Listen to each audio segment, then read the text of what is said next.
하나님 말씀을 생각해 보겠습니다. 어릴 적에 우리는 장차 커서 이루고 싶은 꿈이 있었습니다. 그리고 어른들이 물어봅니다. 너는 커서 장차 무엇가 될래? 대통령이요, 선생님이요, 의사요, 뭐 여러 가지 대답을 하죠. 하지만 그 꿈을 완벽하게 이루면서 사는 사람들은 그리 많지 않습니다. 내 능력이 부족하거나 혹은 환경이 그 꿈을 막아서는 바람에 꿈을 수정하게 만듭니다. 그런 사람들에게 오늘 창세기 37장은 꿈쟁이 요셉이라는 그런 제목으로 우리가 어릴 때부터 주일학교에 다니신 분들은 여러 번 들으셨을 거예요. 청년, 대학부에 이르기까지 말이죠. 유치부, 어린 때부터 시작해서 청년, 대학부에 이르기까지 요셉은 어려서부터 원대한 꿈을 가진 사람이었어요. 그리고 그 꿈을 성취한 신앙의 영웅으로 그렇게 선생님들이 혹은 전도사님들이 목사님들이 소개하곤 했습니다. 그러면 세상은 또 어떻게 가르칩니까? 당신이 생각하고 원하고 꿈꾼다면 그것은 현실이 될 것입니다. 당신은 당신이 생각하는 대로 되니까요. 그래가지고 그러면 시크릿이라는 책이 한때 굉장히 유행을 했잖아요. 지금도 유튜브에서 하루에 시간을 잠시 내서 조용히 명상을 하라는 거예요. 우주를 향해서 당신이 뭐가 되고 싶든 그것을 자꾸 꿈을 그리라는 거예요. 생생하게 꿈을 생각하고 자꾸 이렇게 상상 속에서 그려보고 그걸 자꾸 원하면 인간의 이 소원하는 이 파동이 우주에 가서 이게 메아리처럼 되돌아와서 우주가 내가 보낸 내가 원하는 소원을 이루어준다는 거예요. 아주 무서운 사실은 이야기인데 그럼 이제 내가 원하는 대로 무엇이든지 될 수 있다는 아주 사실은 그 속에 무서운 속삭임이 그 속에 이제 숨겨져 있는 거죠. 그동안 지구 역사상 위대한 일을 이룬 사람들은 바로 이 방법을 사용해서 자기의 꿈을 이루고 위대한 사람이 될 수 있었다. 이런 이제 책이 있고 그것이 지금도 유튜브에서 이렇게 많이 유행이 되고 있는 것을 봅니다. 과연 성경은 우리에게 요셉처럼 꿈을 가지라, 꿈을 꾸고 꿈을 가지면 그것은 반드시 이루어진다, 그것을 가르치는 걸까요?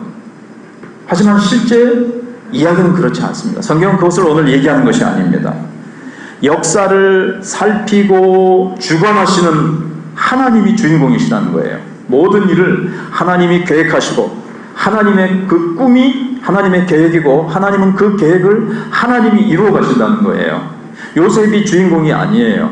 우리가 꿈을 꾸면 우리의 꿈대로 된다는 것이 아닙니다. 그래서 하나님께서 생각하시고 원하시고 꿈꾸신다면 그것이 현실이 된다는 거예요. 근데 이제 꿈을 꾸라고 말하는 세상 사람들의 원리는 뭐냐면 운이 좋은 사람은 될 것이고 운이 나쁘면 안 될 것이다. 그럼 오늘 요셉이 운이 좋았기 때문에 요셉은 어려움에도 불구하고 그 꿈이 이루어졌다. 그렇습니까? 그렇지 않지요. 이제 37장과 그 뒤에 이제 38장, 39장부터 사실 50장까지 쭉 요셉 이야기거든요. 또 유다의 이야기고. 근데 요셉이 나중에 그 꿈이 이루어지는데 요셉이 한 게 없어요. 하나님이 천지를 움직이시고 다스리시는 그 능력으로 잎사귀 하나, 물 한 방울 하나, 풀잎 하나, 비를 내리시기도 하고 가뭄을 주시기도 하시고 풍년과 흉년을 가져오시는 하나님, 건강과 질병, 풍요와 가난, 이 모든 것이 우연이 아니고 하나님의 손으로 다스리시고 하나님이 만지시고 하나님이 이루어 가신다는 거예요. 이게 섭리의 원칙입니다. 성경을 보면 창조의 원리가 있죠. 하나님이 아무것도 없는 가운데 창조하셨습니다. 이 창조예요. 창조는 회사를 설립했다고 생각하시면 돼요. 회사를 하나 세웠습니다. 아무것도 없는데 회사가 하나 탁 섰어요. 이 창조입니다. 그런데 거기서 끝입니까? 회사를 경영해야죠.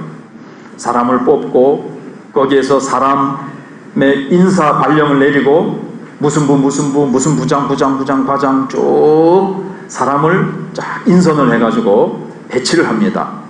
그리고 거기에 물자도 필요합니다. 시간도 필요합니다. 여러 가지를 가지고 그 회사의 오너가, CEO가 그 회사를 운영해 갑니다.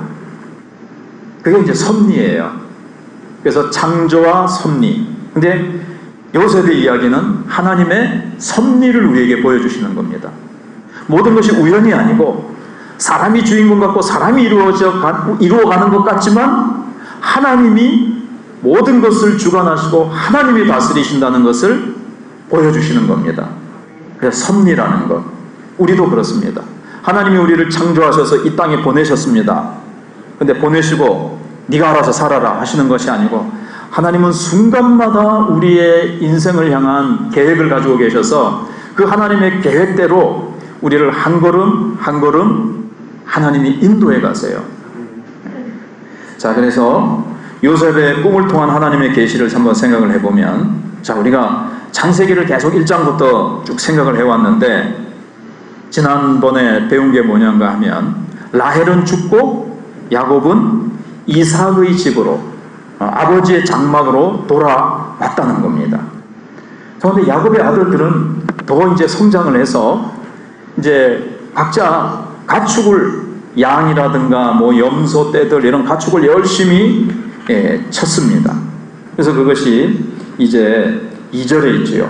야곱의 족보는 이러하니라. 근데 야곱의 족보라고 나오지만 오늘 말씀을 제가 뒤에 준비한 한번 2장 넘겨보세요.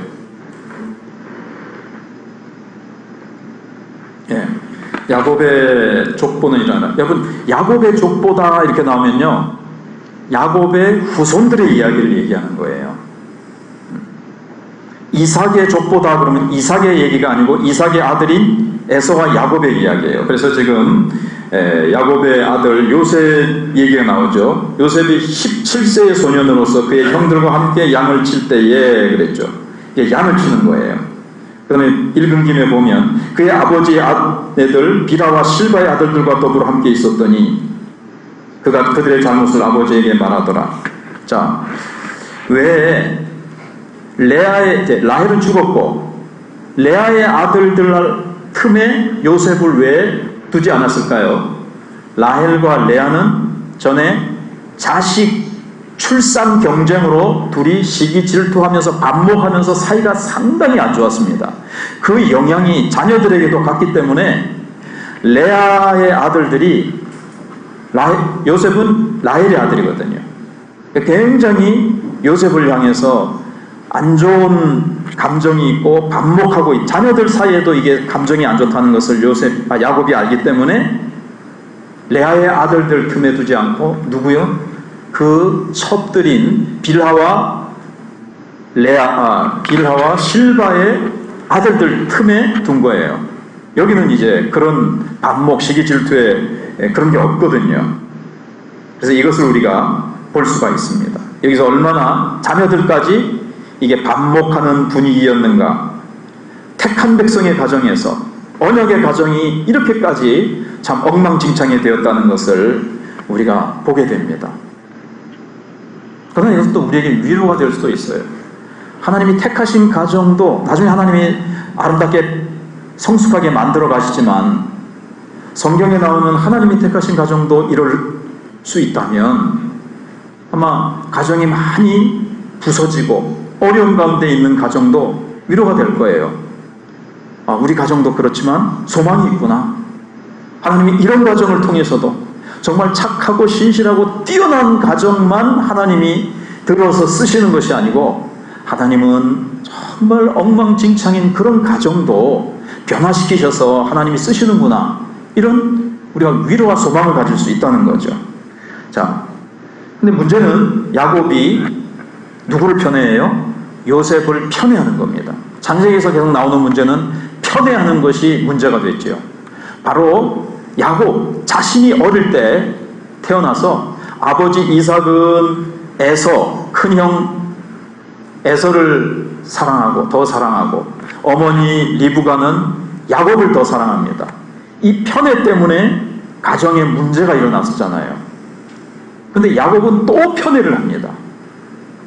그래서 자기가 정말 특별히 사랑했던 라헬의 아들 요셉, 그리고 또 늙어나게 태어났거든요. 그래서 3절에 요셉은 그 다음 한 장 넘겨주시면 좋은데, 오늘은 말씀을 준비했어요. 그렇게 할 필요 없이 그 제목에서 넘기면, 그 뒤에 넘기시면 제가 딱 다 준비를 해놨어요. 요셉은 노년에 얻은 어들임으로 그랬죠. 이스라엘이 여러 아들들보다 그를 더 사랑함으로 그를 위하여 채색옷을 지었더니 그랬잖아요. 더 좀 사랑했다, 편애했다. 이 편애하는 태도를 전혀 숨기지 않았어요. 그래서 특별히 요셉에게만 채색옷을 지어 입힙니다. 아주 화려한 옷이에요. 그 당시 굉장히 비싼 옷이고 제왕들이 입는 옷입니다. 그러니까 나는 요셉에게 축복할 것이고, 그리고 요셉을 내 다음 장자로, 우리 가정에 그 다음 바톤을 물려주겠다. 축복권과 장자로 삼겠다, 이 말이죠. 그래서 이제 온몸을 덮는 긴 소매 옷이었거든요. 그러니까 다른 요셉의 형들이 어떻게 생각하겠어요? 마음에 상처가 되고 요셉이 밉지요. 거기다가 아까 말한 대로 2절에서 그가 요셉이 그들의 잘못을 아버지에게 말하다. 그런데 다른 형들은 물론 요셉이 좀 어리기는 하지만 일하지 않고 가만히 채색옷 딱 입고 이렇게 일하지 않고 다니면서 말이죠. 형들은 막 땀을 흘리면서 수고하고 있는데 딱 보면서 감시하다가 형아들이 잘못하면 아버지에 가서 고자질을 하는 거예요. 근데 아마 형들은 저 세겜 근처에 살 때에 가나안 사람들의 그 못된 행실을 배워온 것 같아요. 그래서 자꾸 안 좋은 행실을 하는 겁니다. 아주 지독한 거짓말과 훔치는 것과 게으름과 뭔가 안 좋은 가난한 사람들의 그 행위를 본받아 했다는 것 같아요. 그러니까 아버지에게 자꾸 일러 바치는 거예요. 왜냐하면 요셉에게는 그리스도의 영이 계셨기 때문에 그런 가난한 사람들의 아주 죄악의 쾌락, 하나님이 기뻐하시지 않는 이 죄악의 습관을 요셉은 맞지가 않는 거예요. 거기에 대해서 거부감이 오는 거예요. 우리 집안은 믿음의 가정이고 하나님의 언약이 흘러내려오는 가정인데 이 형아들이 그렇게 잘못된 삶을 살아가니까 요셉은 그걸 아버지에게 일러 바친 게 있어요. 물론 그 안에는 시기심도 같이 이제 좀 섞여 있었겠죠. 그 의로운 마음과 또 시기심도 같이 좀 섞여 있었겠죠. 아직까지는. 그래서 아까 말씀드린 대로 야곱을 이제 더 미워하고 그러니까 이제 형들 사이에 요셉을 두지 않고 빌하와 실바의 자녀들 사이에 요셉을 이제 두는 겁니다. 그래서 이제 형들은 계속 또 한 번 더 반복하지만 유독 요셉만 감싸도는 아버지를 향해서 섭섭한 마음이 형들에게 있으니까 자신들의 잘못을 고자질하는 동생에 대해서 너무너무 얄미운 마음이 이제 자꾸 증폭되는 거예요. 그래서 4절에 보시면 그의 형들이 아버지가 형들보다 그를 더 사랑하고 그를 미워하여 그랬죠. 그런데 5절에 보면 요셉이 이제 꿈을 꾸고 얘기를 하는데 5절에 보면 그를 더욱 미워하더라 그래야 되죠. 그러면 또 8절에 보면 이 꿈 얘기를 하고 나니까는 요셉이 아주 이렇게 하나님이 높이시고 다른 가족들은 요셉에게 절하겠다는 꿈을 얘기하니까 그의 말로 말미암아 그를 더욱 미워하니라. 계속 이제 미워한다는 말이 자꾸 점점 증폭되는 것이 나오죠. 그런데 이런 가운데서 사실은 막 반목과 질시가 있고 참 택한 백성의 가정이 서로 사랑하고 화목하고 아름다운 가정이 아니라 편애와 시기와 증오와 미움, 갈등, 분열 이런 것이 있는 가정에 하나님이 사실은 그래도 빛을 보내신 거예요. 요셉에게 보내신 거예요. 요셉을 통해서. 요셉의 꿈을 통해서. 꿈이라는 건 뭐냐면요, 구약시대 때 하나님의 말씀의 전달 방법이에요. 그러니까는 사도행전에 보면 요엘서에 나오는 말씀을 사도행전에 나오잖아요. 자녀들은 예언할 것이요,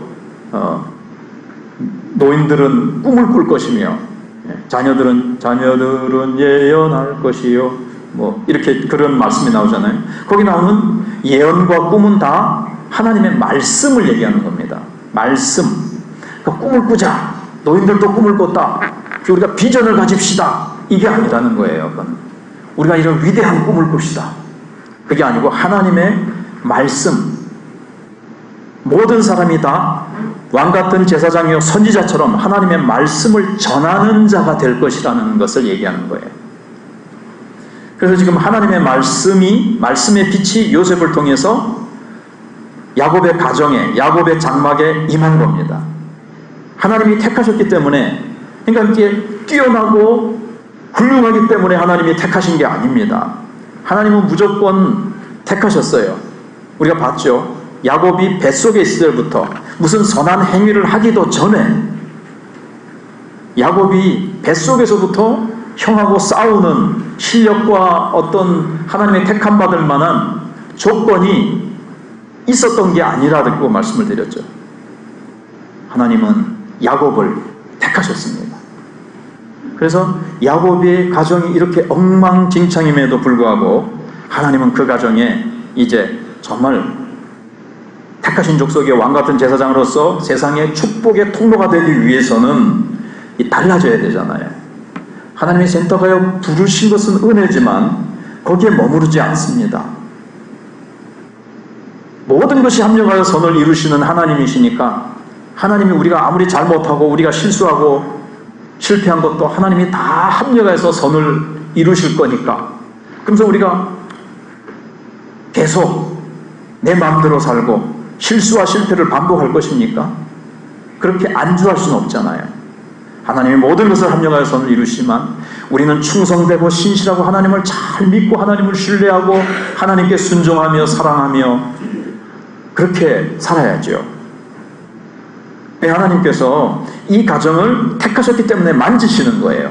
이 가정을 하나님이 아름답게 빚어 가시는 거예요. 그래서 한번 이제 꿈을 꾸는데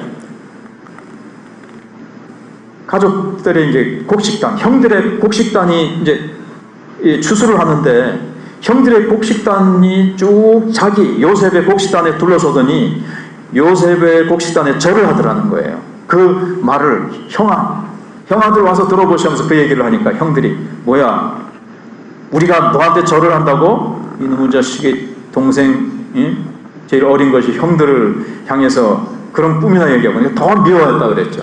근데 또 한 번 꿈을 꾸는 거예요. 이번에는 쭉 해와 달, 또 형들의 그 별, 해와 달은 아버지 어머니, 다른 형들의 별이 요셉의 별에게 어머니 아버지 다른 형들의 별까지도 또 요셉에게 절을 하더라는 꿈을 또 얘기하는 거죠.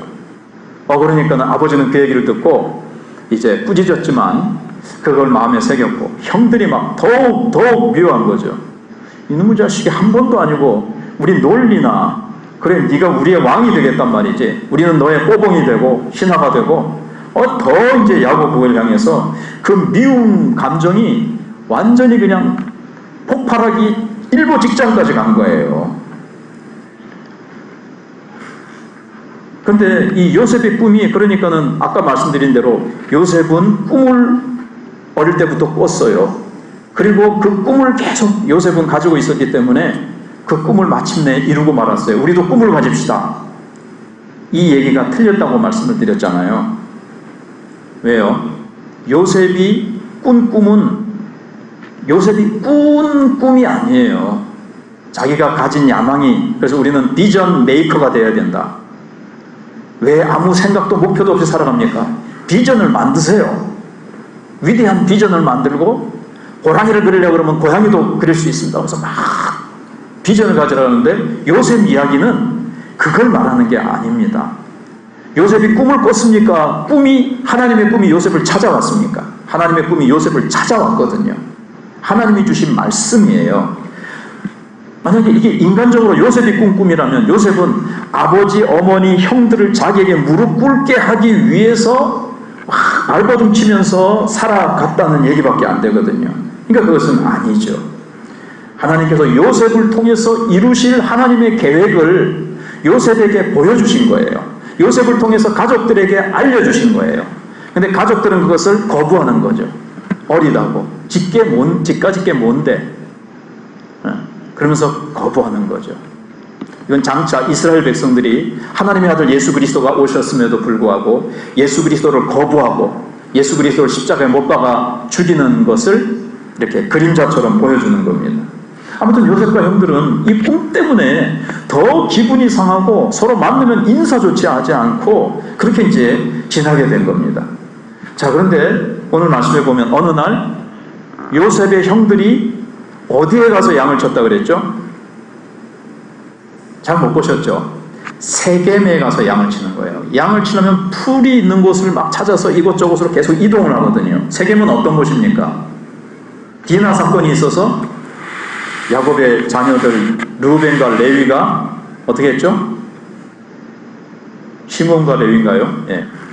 거기서 피비린내 나는 살육을 한판 벌렸던 곳이에요. 그래서 거기서 도망쳐 왔잖아요. 세겜 근처에 가서 양을 치면 위험합니까? 위험하지 않겠습니까? 위험하죠. 저놈들 전에 학살을 벌렸던 그놈들 아이가 그 주변에 있는 세겜 또 다른 가나안 족속들이 죽일 줄 모르는 거예요. 그러니까 지금 야곱이 왜 요셉을 그 먼 데까지 보내요? 80km 떨어진 곳입니다. 왜 보내요? 아무리 편애한다고 하지만 그래도 지 자식들이니까. 야, 요셉아, 너 한번 형들 잘 있는지 한번 가봐라. 그래서 요셉이 참 착해요. 순종해서 그 먼 데까지 80km를 갑니다. 근데 갔더니 형들이 또 다른 데로 이동을 하고 안 보이는 거예요. 아무리 두리번거려도 안 보니까 어떤 한 사람이 당신 여기서 뭘 하시오? 예, 우리가 양을 치는 형들을 찾아 내가 왔습니다. 내가 들으니까 그 사람들이 도단으로 가자 그럽디다. 그래서 요셉이 다시 거기서 25km 더 떨어진 도단을 향해서 이제 가는 거예요. 그러니까 요셉은 집으로부터 약 100km 이상을 이제 떨어져 있는 거예요. 굉장히 위험하게 된 거죠. 그래서 요셉이 또 거기서 25km를 걸어서 막 가는데 점점 형들이 이제 도단에서 양을 치고 있다 보니까 저 멀리서 한 녀석이 온단 말이에요. 근데 금방 알아볼 수 있습니다. 왜요? 채색 옷을 입었으니까. 요셉 아니가? 저놈을 미워하는 마음이 가득하니까 저놈을 우리가 죽이자. 그리고 짐승이 잡아먹었다고 그렇게 아버지에게 속이자. 이렇게 얘기를 합니다. 그래가지고 요셉이 이제 오는데 제일 위에 상자가 누구죠? 르우벤이죠. 르우벤은 야, 우리가 그를 죽인들 무슨 유익이 있느냐? 그를 구덩이에다가 집어넣고 그냥 손을 대지 말자. 그럼 저절로 죽을 거 아닌가? 이 구덩이가 이제 그 당시에 한 깊이가 곳곳마다 구덩이가 많이 있었어요. 옛날에는 물을 저장하는 곳으로, 곡식을 저장하는 곳으로, 또 여러 가지 이것저것 저장하는 장소로 구덩이를 많이 파놨거든요. 군데군데. 근데 여기는 물을 저장하기 위한 웅덩이였다는 걸 알 수가 있어요. 나중에 보면 그 웅덩이에 집어넣은, 구덩이에 집어넣는데 물이 없었더라. 그 내용이 나오잖아요. 그죠? 다 일일이 찾으면 시간이 부족하니까. 그래서 요셉이 익사하지 않았다는 것을 이제 성경 저자가 말하고 싶었던 거예요.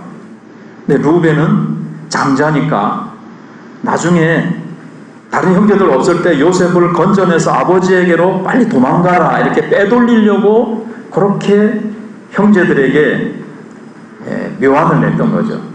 우리 죽이지 말고 구덩이에 던지자. 그렇게 집어넣었어요. 그리고 나서는 어떻게 합니까?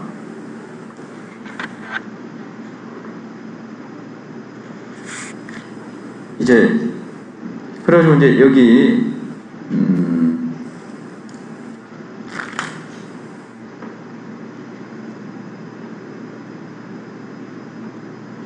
자, 한 23절 정도부터 보시면요. 23절쯤 그래. 22절엔 루벤이 빼돌려가지고 아버지에게 돌려보낸다는 얘기가 나오고 23절에서는 요셉이 형들에게 이르니까 옷부터 벗깁니다. 이 옷이 문제예요. 이 옷, 채색 옷을 입고 특별하게 대우해주는 특별한 지위를 얘기해주고 있는 이게 이제 속이 상했었거든요. 그걸 탁 벗기고 잡아 구덩이에 던지니 구덩이는 비어서. 그런데 25절에 보세요. 그들이 앉아 음식을 먹다가 눈을 들어본즉 상인들이 지나가는 거예요. 음식을 먹다가 여러분 그냥 보이십니까? 요셉이 구덩이에서 어떻게 했겠어요? 날 잡아 먹어라 하고 가만히 있었겠습니까? 형들아 나를 구해주소 그러면서 막 울부짖었지 않겠어요? 꺼내달라고. 그 울부짖으나마나 근데 거기서 대단하게 음식을 먹고 있는 거예요. 형들이 얼마나 참 무감각하고 얼마나 참 뭐 아시겠죠? 내가 표현하기 힘든 그런 상태예요.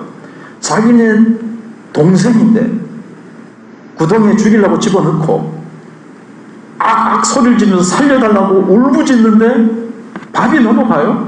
근데 태연하게 음식을 잘 먹네요. 이렇게 간악한 형들이에요. 그것을 이제 지금 보여주고 있습니다. 참 언약의 장막의 가족들인데도 이렇게 무서운 일이 벌어지고 있는 겁니다. 근데 그때 이스마엘 족속 이 대상들, 상인들이 지나가니까 유다의 머릿속에 번쩍 떠오른 게 있었어요. 아, 이 구덩이에 넣어서 죽이는 것보다는 저 사람들에게 팔면 좋겠다. 뭐 돈 때문이었는지 어땠는지 모르지만 야, 우리가 손을 대지 않고 요셉을 사라지게 우리의 가정에서 영원히 없애버리는 방법이 있다. 우리 팔아버리자. 이렇게 된 거예요.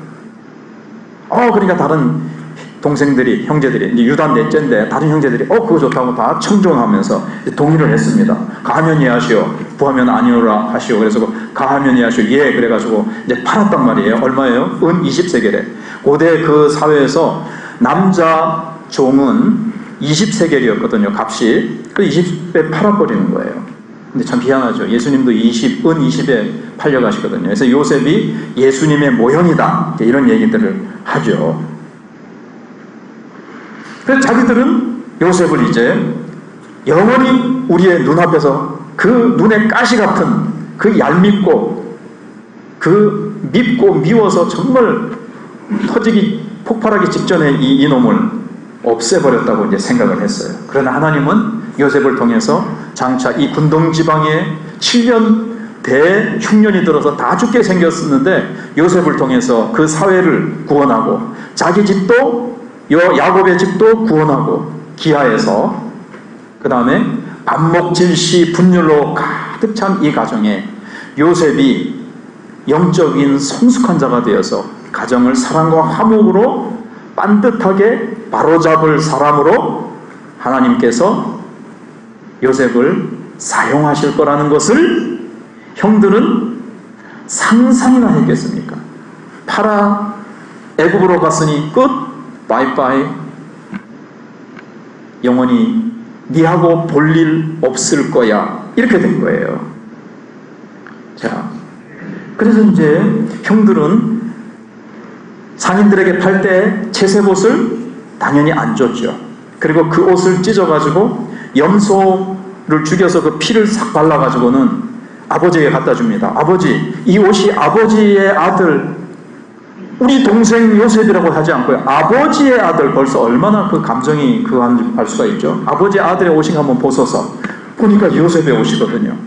피가 막 적셔져 있으니까 우리 아들이 요셉이가 정말 짐승에게 찢겨 죽었구나 하면서 막 슬피 우는 거예요. 모든 형제들이 다 위로를 하는데 아버지 할 수 없잖아요. 그걸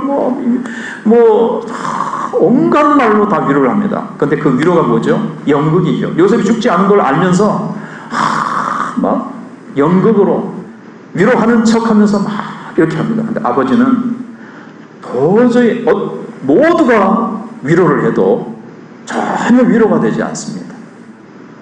여러분, 우리도 그렇지 않습니까? 살다가 보면요, 정말 내 사랑하는 가족이 그 누군가가 죽을 수 있어요. 정말 사랑하는 자녀에게 태어나다가 사산을 할 수도 있고요. 태어난 지 며칠 안 돼서 죽을 수도 있고요. 또 어떤 내 사랑하는 사람이 참 중병에 걸려서 참 시름시름 앓다가 우리가 잃어버릴 수가 있습니다. 야곱과 같이 될 수 있는 거죠. 또 한편 우리는 살다가 요셉처럼 될 수가 있습니다. 생각지도 않던 일이 터져서 내 뜻대로 아무것도 되지 않는 거예요.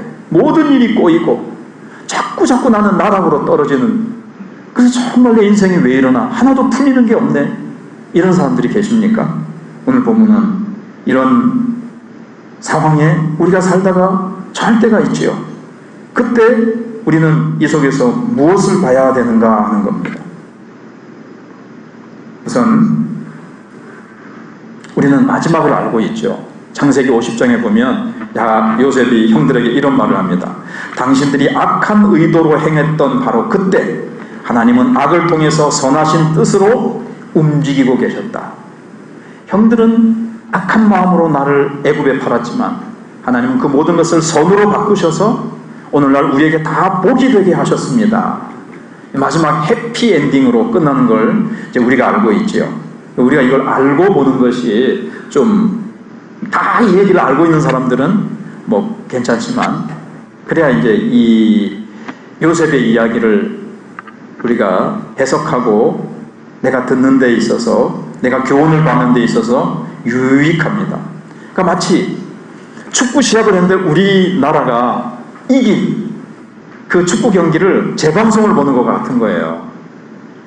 우리나라가 예를 들어서 일본에게 전반전 때 3대0으로 지고 있었어요. 근데 후반전 들어가지고 4골을 우리나라가 넣어가지고 역전승으로 이겼습니다. 그럼 어떻죠? 다 알고 보면 그런 것처럼 이제 이렇게 되는 거죠. 자, 우리가 이제 얻을 교훈을 생각해 보면, 첫 번째로는 하나님의 주권적인 계획은 망가뜨릴 수가 없다는 겁니다. 하나님의 주권적인 계획은 망가뜨릴 수가 없어요.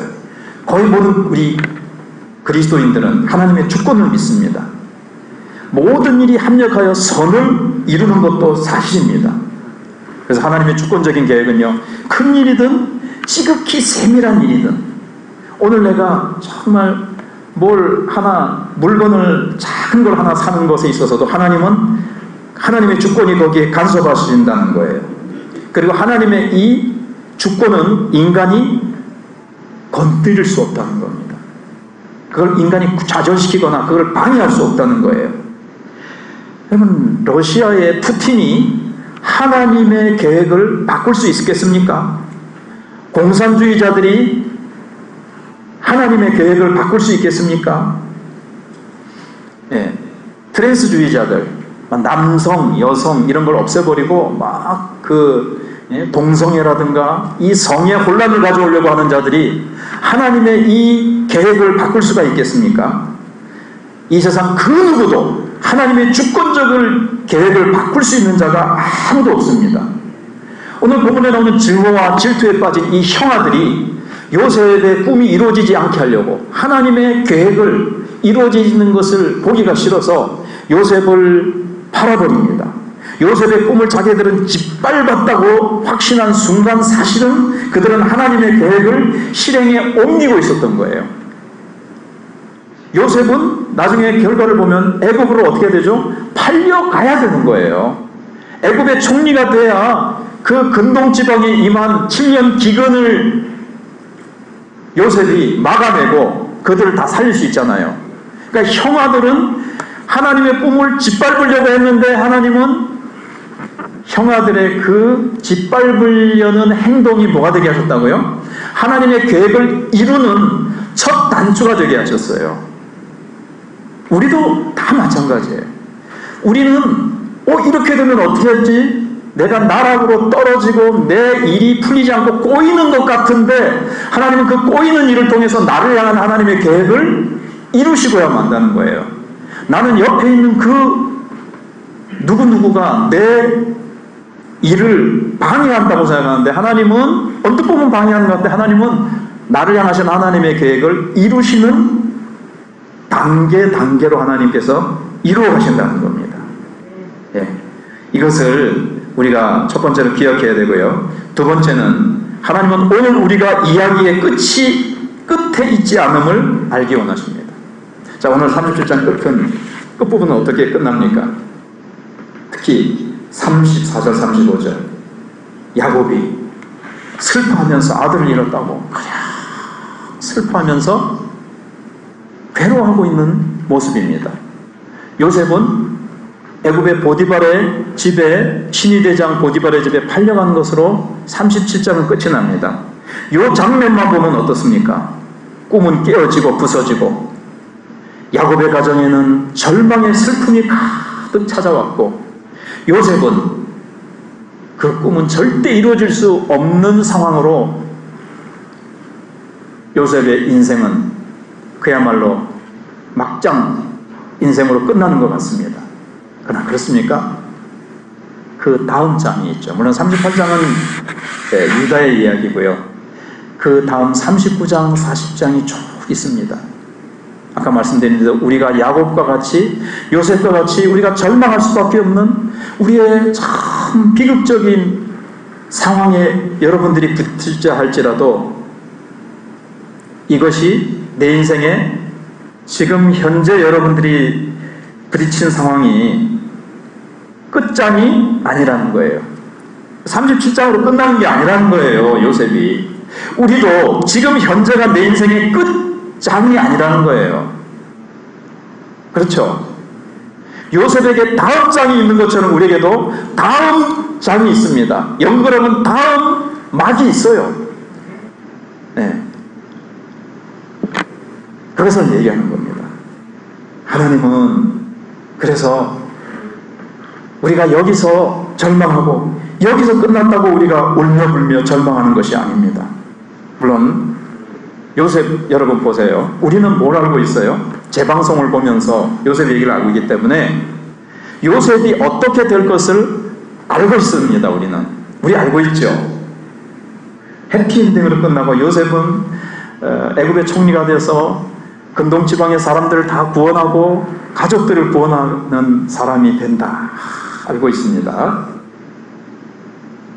요셉은요, 지금 자기가 어떻게 되는 거 여기 이 성경 속에서 알아요, 몰라요? 모릅니다.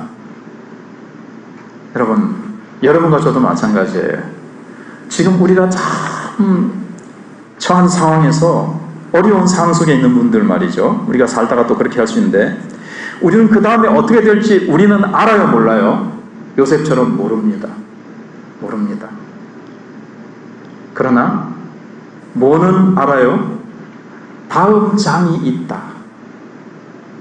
하나님이 요셉을 어떻게 인도해 가세요? 선한 목자가 되셔서 하나님의 놀라운 계획으로 이끌어 가시는 하나님을 알아요. 요셉도 알고 우리는 어떻게 되는지는 모르지만 내가 신뢰하는 하나님은 알아요. 우리가.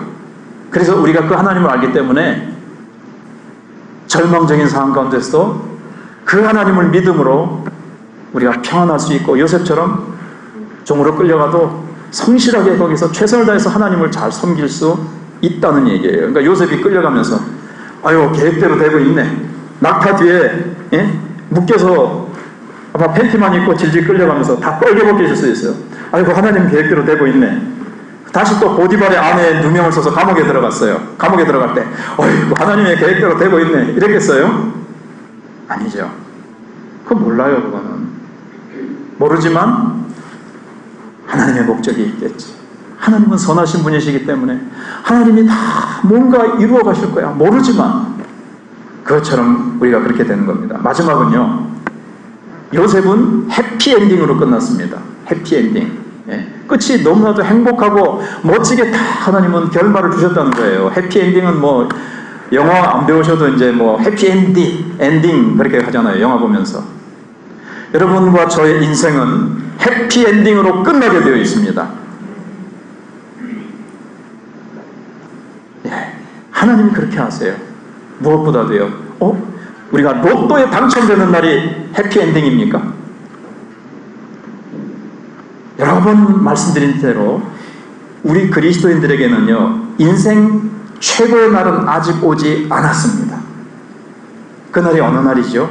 예수님이 재림하시는 날. 여러분, 로또에 100번을 당첨돼도요, 예수님 없는 로또 당첨의 그 수많은 재산이 무슨 소용이 있겠습니까? 예수님이 재림하시는 날, 우리는 사망 권세를 이기시고 영광스러운 모습으로 부활하신 주님처럼 우리가 변화될 것입니다. 왕이신 예수님, 하나님 나라의 왕이신 예수님이 이 땅에 우리를 데리러 오시고 예수님이 재림하시는 날, 우리는 예수님 혼자 재림하십니까? 그 영광스러운 하나님 나라를 가지고 오십니다. 그 하나님 나라에 우리를 들어오게 하시고 그 하나님의 나라를 우리에게 유업으로 주시는 최고의 날입니다. 그 나라를 우리에게 주시는데 그 나라의 영광은요, 이루 필설로 말할 수 없는 그 이 땅의 어떤 영광과도 비교할 수 없는 그 영광의 나라를 우리에게 주시는 그날, 그 날이 최고의 날이 아닙니까? 그러니까 우리 모두는 그 날이 무슨 날이에요? 해피엔딩의 날이에요. 지금 우리는 어떤 고난과 슬픔과 눈물이 있을지 모르지만 하나님께서 마지막 날 우리에게 반드시 해피엔딩으로 우리를 끝나게 하실 주님, 그 주님을 바라보면서 우리가 믿음으로 나아가도록 합시다. 예, 기도하겠습니다. 은혜로우신 하늘아버지, 주님의 아들 딸들에게 치유를 부어 주시옵소서. 야곱과 요셉처럼 고통 가운데 있는 분들이 있습니다. 누구나 고통을 경험하고 시련과 어려움을 겪습니다. 모두 그렇지만 특히 더 깊은 우물에 빠진 분들이 있습니까? 기도하오니 주님, 저들에게 밧줄을 던져 끌어올려 주시고 예수 그리스도 안에서만 얻을 수 있는 소망을 저들의 심령에 부어 주시옵소서. 주님은 우리의 죄를 위해 죽으시고 우리의 의를 위해 부활하시며 또 산자와 죽은 자를 심판하시러 다시 오실 것입니다. 그날이 우리의 인생 최고의 날이 될 것입니다. 그날을 우리가 소망하며 지금 힘들고 어려워도 이것이 내 인생의 마지막 장이 아님을 믿고 다음 장에서 하나님께서 아름답고 선하게 인도해 가시고 우리의 인생의 마지막을 해피엔딩으로 끝나게 하신 주님을 찬양하며 예수님의 이름으로 기도하옵나이다.